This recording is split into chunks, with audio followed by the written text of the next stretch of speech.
Hello plus one class, welcome again. आज हम करेंगे लेक्चर 5 और सबसे अवेटेड टॉपिक इस चैप्टर का, दैट इज एटॉमिक स्पेक्ट्रम।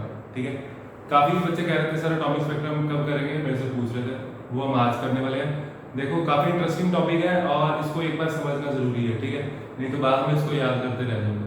ठीक है, तो देखो सबसे पहले हम बात करते हैं स्पेक्ट्रम क्या होता है। एटॉमिक स्पेक्ट्रा पे बाद में आते हैं, सबसे पहले हम बात करेंगे स्पेक्ट्रम। स्पेक्ट्रम क्या होता है? देखो जो व्हाइट लाइट होती है that comprises of 7 colours. White light को अगर मैं प्रिज्म के थ्रू पास करवाऊं और अगर उसको स्लिट पे हम उसके फोटोग्राफिक प्लेट पे उस पे कलर्स देखें तो उसमें 7 कलर्स आएंगे, है ना, विप के, और राइट।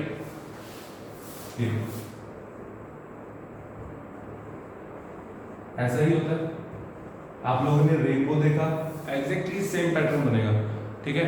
और वो जो कलर होते हैं वायलेट, इंडिगो, ब्लू, है ना, ग्रीन, येलो, ऑरेंज, रेड, ये सारे एक दूसरे में मर्ज हुए होते हैं। ठीक है, मर्ज का मतलब क्या? ओवरलैप हुए होते हैं, है ना। तो ओवरलैप हुए होते हैं, इसलिए इस स्पेक्ट्रम को हम क्या बोलते हैं? Continuous spectrum. ठीक है, जो लाइंस है वो कॉन्टिन्यूअस है, ठीक है। लेकिन जो एटॉमिक स्पेक्ट्रा होता है वो होता है डिसकॉन्टिन्यूअस। क्या होता है? डिसकॉन्टिन्यूअस। एक लाइन, फिर थोड़ी जगह खाली, फिर दूसरी लाइन, इसलिए हम उसको और क्या बोलते हैं? Line spectrum. क्या बोलेंगे? Line spectrum. ठीक है, लाइन स्पेक्ट्रम। और यहाँ पे थोड़ी सी रिफ्लेक्शन पड़ रही होगी, आप लोगों को थोड़ा कम दिखाई दे रहा होगा, वहां भी मैंने लिखा हुआ है एटॉमिक स्पेक्ट्रम। ठीक है, हम पढ़ने वाले हैं एटॉमिक स्पेक्ट्रम। लाइन स्पेक्ट्रम को ही एटॉमिक स्पेक्ट्रम बोलते हैं। एटॉमिक स्पेक्ट्रम इसलिए क्योंकि हर एक पर्टिकुलर एटम स्पेक्ट्रम बनवाता है। ठीक है, कैसे? By the excitation of electrons. ठीक है, इलेक्ट्रॉन जब एक ऊपर वाले लेवल पे जाता है, ठीक है, और जब वापस आएगा तब एनर्जी इंपार्ट करेगा। ठीक है, उसी के साथ हमारा बनता है एटॉमिक स्पेक्ट्रम। ठीक है, तो हमने ये यहाँ पे इमिशन स्पेक्ट्रम बनाया, और उसके बाद जो हमारे स्पेक्ट्रम होते हैं वो दो तरह के होते हैं। First is emission spectrum and second is absorption spectrum. ठीक है, तो देखो पहले इमिशन स्पेक्ट्रम समझ लो, फिर मैं आपको इसकी थ्योरी लिखवाता हूँ थोड़ी सी। ठीक है, इमिशन स्पेक्ट्रम में क्या है? दिस इज ट्यूब, इसे बोलते हैं डिस्चार्ज ट्यूब। इसमें क्या है? इसमें हाइड्रोजन गैस है एट वेरी लो प्रेशर। ठीक है, वेरी लो प्रेशर पे कोई भी गैस हो वो कंडक्ट करना शुरू कर देती है अगर उसको हाई वोल्टेज दे। ठीक है, हाई वोल्टेज दी, ठीक है, लो प्रेशर पे रखा, गैस कंडक्ट करेगी, उसमें से इलेक्ट्रॉन्स बाहर आने शुरू होंगे। ठीक है, और यहाँ पे जब इलेक्ट्रॉन स्टडी करेंगे, इनको रेस को, रेडिएशंस को स्टडी करेंगे, रेडिएशंस बाहर आएंगे, इलेक्ट्रॉन्स नहीं। ठीक है, तो ये हम इसको ऐसे भी कर सकते हैं, एक और मेथड है। ठीक है, कोई भी सब्सटेंस ली, उसको हमने हीट किया, जैसे ब्लैक बॉडी रेडिएशन किया था, उसको हम हीट करेंगे तो क्या होगा? रेडिएशंस निकलेंगे। इसमें भी क्या निकल रहा है? रेडिएशंस। ठीक है, तो वो जो रेडिएशन निकलेंगे उसको हम स्लिट में से पास करवाएंगे, उसका पैसेज बनाने के लिए स्लिट में से पास करवाएंगे, फिर प्रिज्म में से पास करवाएंगे। ठीक है, प्रिज्म में से पास होने के बाद वो स्प्लिट हो जाएगी। ठीक है, और वो अलग अलग कलर शो करेगी, रेड, येलो, ब्लू, वायलेट। ठीक है, और आप देख सकते हैं इसमें इसके वायलेट और ब्लू के बीच में काफी ज्यादा गैप है। ठीक है, तो ये गैप कैसे बना, क्यों बना, ये आपको धीरे धीरे समझ आएगा। ठीक है, जब हम हाइड्रोजन का स्पेक्ट्रम करेंगे तब मैं आपको और डिटेल में समझाऊंगा। ठीक है, अभी आपको सिर्फ ये समझना है इमिशन स्पेक्ट्रम और एब्जॉर्प्शन स्पेक्ट्रम में फर्क क्या होता है। ठीक है, तो इमिशन स्पेक्ट्रम में क्या हो रहा है? रेडिएशंस इमिट हो रही है, रेडिएशंस इमिट हो रही है ना, और उसमें क्या होगा? एब्जॉर्ब होगी। रेडिएशन जब इमिट होंगी तो कलर बनेंगे, और एब्जॉर्प्शन स्पेक्ट्रम में क्या होगा? डार्क लाइंस आएंगी। जैसे यहाँ पे ब्लू कलर आया, वहां पे जो जो कलर एब्जॉर्ब होगा वो डार्क हो जाएगी। ये जरूरी नहीं है कि सारे ही कलर बने, हो सकता है 2 बने, हो सकता है 3 बने, हो सकता है 1 बने। ठीक है, वो डिपेंड करता है एटम कितनी बार ऊपर गया, कितनी बार नीचे आया, उस पे इलेक्ट्रॉन। ठीक है, एटम में जैसे ये देखो आराम से देखो, ये वीडियो एक बार दो बार देख लेना, 2-3 बार। ठीक है, देखो यहाँ पे जैसे इलेक्ट्रॉन है ना, एनर्जी दी, इलेक्ट्रॉन एक साइड होकर ऊपर गया, है ना, एनर्जी दे रहे हैं, वोल्टेज दे रहे हैं, तो जब वो वापस आएगा, हो सकता है वो यहाँ पे वापस आए, तो यहाँ पे जब वापस आएगा एक पर्टिकुलर एनर्जी रिलीज होगी। जैसे कि आप सेकंड फ्लोर से फर्स्ट फ्लोर पे आते हो तो आप पर्टिकुलर स्टेप्स लेके नीचे आते हो ना, है ना। अगर स्टेयर्स के थ्रू आ रहे हो, सीधा छलांग लगा रहे हो, फिर वो आपकी उसके बाद क्या होगा वो आप जानते हो, है ना। तो इसका मान लो ये थर्ड लेवल है, मान लो K shell, L shell, M shell, shells ही है ये।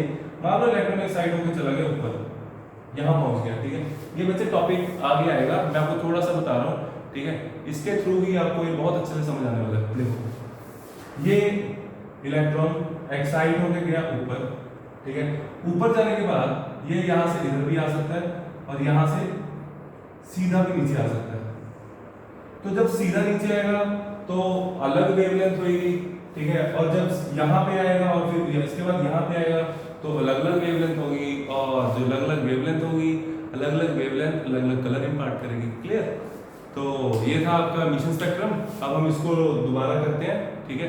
मैं आपको थोड़ी सी थ्योरी लिखवाता हूँ। स्पेक्ट्रम क्या होता है, कॉन्टिन्यूस स्पेक्ट्रम क्या होता है, डिसकंटिन्यूस स्पेक्ट्रम क्या होता है, लाइन स्पेक्ट्रम और एटॉमिक स्पेक्ट्रम क्या है, ठीक है। राइट डाउन हेडिंग दो एटॉमिक स्पेक्ट्रम, हेडिंग दो एटॉमिक स्पेक्ट्रम। पहले हम लिखेंगे स्पेक्ट्रम क्या होता है। Write down the splitting of light, the splitting of light into series of colors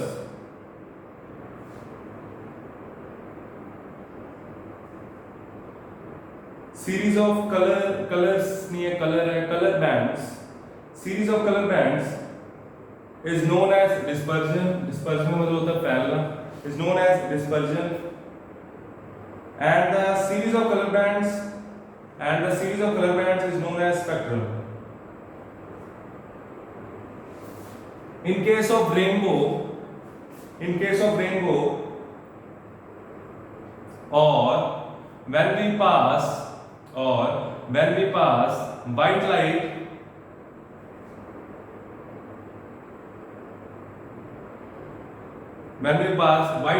from the prism,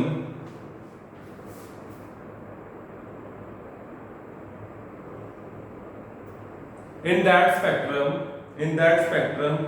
there is continuity of colors, जो कि मैंने आपको बताया था मर्ज हो जाते हैं, ठीक है।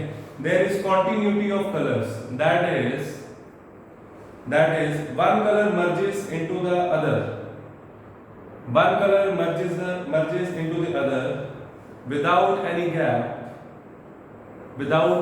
gap or discontinuity, and such a spectrum is known as continuous spectrum, जो एटम का स्पेक्ट्रम होता है कॉन्टिन्यूअस नहीं होता। क्यों नहीं होता? क्योंकि डिफरेंट शेल्स होते हैं। यही तो हमें प्रूव करना है। जैसे जैसे आप बोहर करेंगे ना, तो उसमें यही सब बातें हमने सीखनी है, ठीक है। बोहर कहता कि आपने थोड़ा सा पढ़ा हुआ है बोहर के बारे में। बोहर ने इन्हीं स्पेक्ट्रम को स्टडी करके देखा। वो कहता ये जो शेल है ना, ऐसा नहीं है कि इलेक्ट्रॉन कहीं भी घूम नहीं जा रहा, ठीक है। वो कहता है इलेक्ट्रॉन का एक पर्टिकुलर शेल होता है। हर एक इलेक्ट्रॉन का हर एक एटम में शेल एक अलग दूरी पे होता है, ठीक है। ये भी होता है क्योंकि न्यूक्लियर चार्ज बढ़ेगा, किसी का हो सकता है फर्स्ट शेल छोटा हो, किसी का बड़ा हो, तो हर किसी में अलग अलग कलर्स बनेंगे, ठीक है। तो यही पैटर्न उसने यूज किया था अपना मॉडल देने के लिए, ठीक है। जैसे जैसे आगे बढ़ेंगे बहुत अच्छा आपका कंसेप्ट बनता जाएगा। आगे देखो, राइट नेक्स्ट, ये खत्म, ठीक है। हमने स्पेक्ट्रम लिख लिया, कॉन्टिन्यूस स्पेक्ट्रम क्या होता है वो देख लिया। आगे लिखो एटॉमिक स्पेक्ट्रम, हेडिंग दो atomic spectrum. Atomic spectrum further दो तरह का होता है, एमिशन स्पेक्ट्रम और absorption spectrum. Write down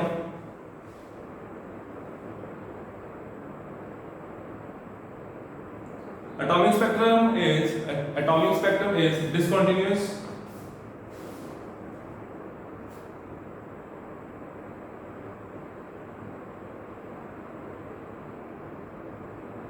as the atoms consist of sharp well defined lines, और क्या बोल सकता हूँ इसको, bands corresponding to definite frequencies, ठीक है। corresponding to definite frequency लिख सकते हो या wavelength भी लिख सकते हो। corresponding to definite frequencies, there are two types of atomic spectrum, first emission spectrum, second absorption spectrum। First हम करेंगे emission spectrum। Write down emission spectrum क्या होता है एक बार दोबारा रिपीट करते हैं। Gas at very low pressure under high voltage, it will emit radiations, right. तो रेडिएशन जब यहाँ से पास करेगी, ठीक है, और उनके अलग अलग कलर्स हमें दिखाई देंगे, इसको बोलते हैं फोटोग्राफिक प्लेट, ठीक है। यहाँ पे बन गया हमारा line spectrum, clear. Write down emission spectrum are obtained, जितना लिखोगे और अच्छे से क्लियर होता जाएगा, इसको रीड करना, ठीक है। Write down emission spectrum are obtained when radiations emitted from substances, radiations emitted, साथ साथ इधर भी देख लो, radiations emitted from substances, कब, जब सब्सटेंस को हम हीट करेंगे, ठीक है।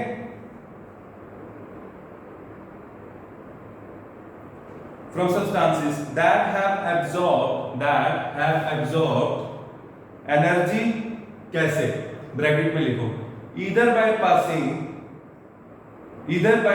electric discharge, इलेक्ट्रिक डिस्चार्ज मतलब वोल्टेज है ना, through a gas at low pressure, इसलिए क्योंकि गैसेस लो प्रेशर पे ही कंडक्ट करती हैं, ठीक है, at low pressure, or by heating the substance in high temperature, high temperature तक हीट करेंगे किसी भी सब्सटेंस को, तो वो रेडिएशन इमिट करेगा, है ना। चलो bracket close, are analysed with the help of spectroscope,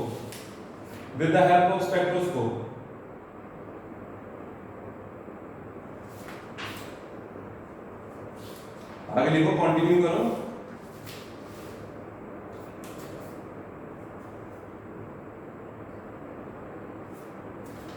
मैं आपको थोड़ी सी थ्योरी लिखवा देता हूँ, ठीक है। आप लोग ऐसे बुक में से लिखने नहीं वाले हो, तो मैं डिक्टेट ही कर देता हूँ और आपको थोड़ा सा समझ भी आ जाएगा। राइट डाउन कुछ भी हो सकता है, एटम्स हो सकते हैं, मॉलिक्यूल्स हो सकते हैं, आयन्स हो सकते हैं, ठीक है। तो इलेक्ट्रॉन तो उसके पास नहीं है, एटम है, चाहे मॉलिक्यूल है, चाहे आयन है, तो आयन कोई भी, कैटायन, अनायन कुछ भी, तो उसके पास क्या होगा, इलेक्ट्रॉन तो होंगे। तो इलेक्ट्रॉन एक्साइट होंगे, एक्साइट होकर जब वापस आते हैं तो कलर इंपार्ट करते हैं, यही मैं लिखवाने वाला हूँ, ठीक है। Write down atoms, molecules, ions, or ions that have absorbed radiations are said to be excited का मतलब होता है एक शेल से दूसरे शेल में जाना, ठीक है। फॉर एग्जाम्पल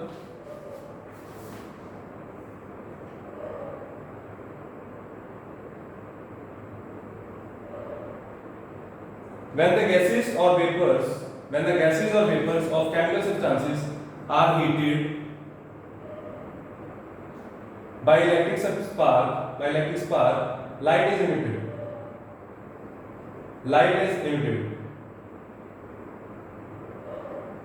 और कलर कौन सा होएगा उसका, किसी भी सब्सटेंस का हीट करते हैं, वो सब्सटेंस पे डिपेंड करता है, ठीक है।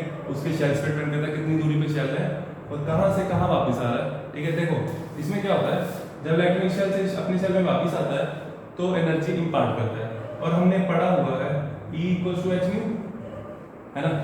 मान लो एक शेल यहाँ पे है ना, हो सकता है एक शेल यहाँ पे भी हो, इधर बना लेते हैं, पॉजिटिव चार्ज को नीचे कर लो, मान लो एक शेल और है, ठीक है, तो ये न्यूक्लियस नीचे है, तो हो सकता है यहाँ पे आ रहा है। तो बच्चे देखो यहाँ से यहाँ निकले एनर्जी ज्यादा चाहिए, जितना लेवल में फर्क होगा एनर्जी ज्यादा चाहिए होगी, फ्रीक्वेंसी ज्यादा चाहिए होगी, और आपको पता है हर एक कलर की अलग अलग फ्रीक्वेंसी होती है, तो कलर अलग अलग देंगे, ठीक है। देखो for example when the gases और vapours of chemical substances are heated by electric spark, light is emitted, यहां तक आपने लिख लिया। उसके बाद देखो the colour of light depends upon the substance under investigation. जैसे कि सोडियम जो होता है वो येलो कलर का होता है, ठीक है, पोटेशियम वायलेट कलर का होता है, लिख लो। फॉर एग्जांपल सोडियम और सॉल्ट ऑफ सोडियम जैसे कि सोडियम कार्बोनेट, ठीक है, और salt of sodium gives off yellow light while potassium or salt of potassium produces violet color, ठीक है। और यहाँ पे जो हमने स्पेक्ट्रम बनाया, this is mission spectrum of hydrogen gas, ठीक है। इसकी कंस्ट्रक्शन वगैरह में नहीं लिखवा रहा, इसका पेपर में सिर्फ डिफरेंस आता है, ठीक है, सिंपल सा। लेकिन ये कंपटीशन के लिए काफी इंपॉर्टेंट है, अंडरस्टैंडिंग बहुत जरूरी है टॉपिक्स की, ठीक है। आगे लिखो, such a spectrum consisting of lines of definite frequencies, such a spectrum consisting of lines of definite frequencies is called line spectrum और discontinuous spectrum। और मैंने आपको बताया हर एक एटम के लिए ये जो स्पेक्ट्रम होगा अलग अलग बनने वाला है, ठीक है। तो अगर अलग अलग होगा तो आप खुद सोचो, it will work as a fingerprint, ठीक है। तो एटम्स का ये जो एटॉमिक स्पेक्ट्रम होता है इसको फिंगरप्रिंट माना जाता है अलग अलग एटम्स को स्टडी करने के लिए। जैसे मैंने अंडर इन्वेस्टिगेशन, मेरे को पता नहीं है कौन सा है, ठीक है, एटम, तो हम उसको स्टडी करके पता कर सकते हैं। क्लियर? नेक्स्ट लिखो absorption spectrum. Next write down absorption spectrum. इसको हम रख कर देते हैं, जितना जरूरी नहीं है उसको रख कर देते हैं। Write down next absorption spectrum. Absorption में क्या होगा, सोर्स नहीं होगा, ठीक है, सनलाइट लेनी है। क्या लेना है? सनलाइट। डिस्चार्ज ट्यूब की कोई जरूरत नहीं है, सनलाइट लो, ठीक है। ये डायग्राम थोड़ा सा मैं आप लोगों को थोड़ी मेहनत करनी पड़ेगी।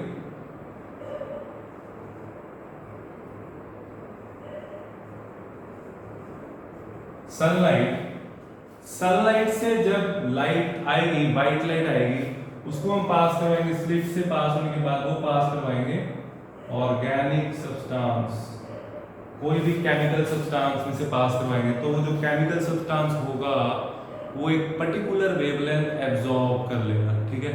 तो वो जो एब्जॉर्ब कर लेगा कलर, वो बाहर नहीं दिखाई देगा, साथ में से हो सकता है 2-3 कलर ना दिखाई दे, है ना, हो सकता, क्योंकि वो कलर की जो होएगा वो वाइट लाइट में से एब्जॉर्ब कर लेगा, ठीक है। फिर उसको हम इसमें से प्रिज्म में से पास करेंगे और फिर प्रिज्म थोड़ा अलग तरह बिहेव करेगा। देखो कैसे,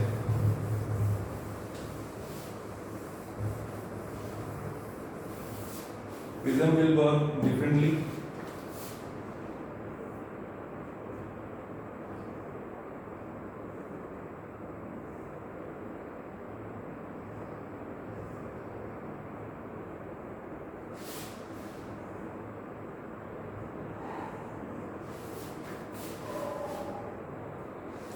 यहाँ पे कुछ, जहाँ पे कलर होना चाहिए था, ठीक है,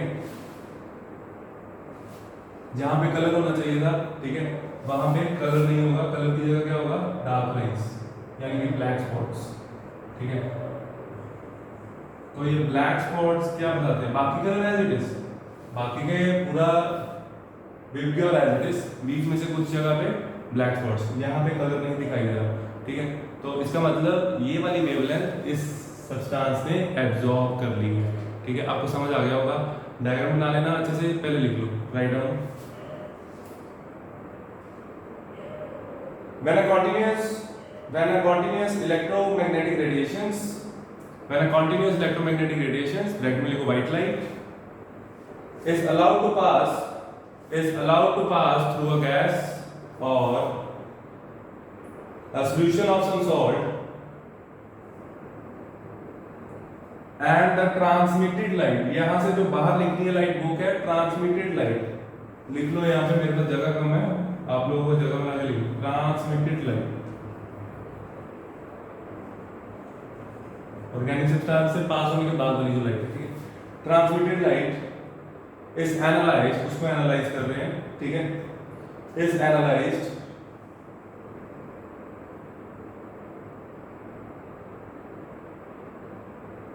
comma we obtain a spectrum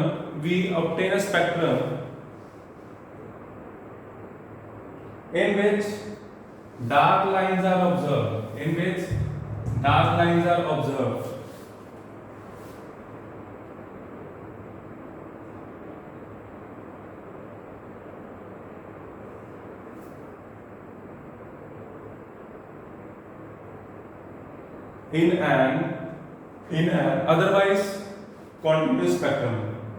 in an otherwise continuous spectrum,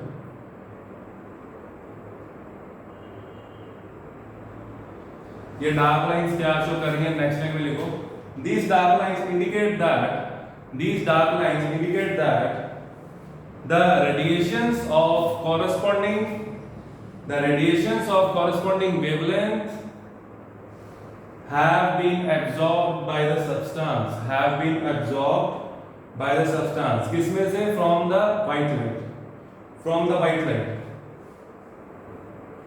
और इसी स्पेक्ट्रम को हम क्या बोलते हैं, absorption spectrum. Such a spectrum consisting of few dark lines due to absorption of light is known as absorption spectrum। बच्चे थोड़ा सा काम आपको खुद करना है, ठीक है। एब्जॉर्प्शन और एमिशन में डिफरेंस लिखना है, ठीक है। और जो इसका जो नेक्स्ट टॉपिक है that is very very very very important, उसका न्यूमेरिकल हर साल आता है, ठीक है, आपको बहुत बार आएगा, कंपटीशन के लिए बहुत इंपॉर्टेंट है। अगर आपके पास कुछ कंपटीशन की बुक्स हैं तो आप देख सकते हैं, हाइड्रोलिक स्पेक्ट्रम में से क्वेश्चन काफ़ी आते हैं, ठीक है। वो हम नेक्स्ट लेक्चर में करेंगे, आप लोग इसको अच्छे से समझो ताकि नेक्स्ट टॉपिक में हमारी हेल्प हो, ठीक है। ओके।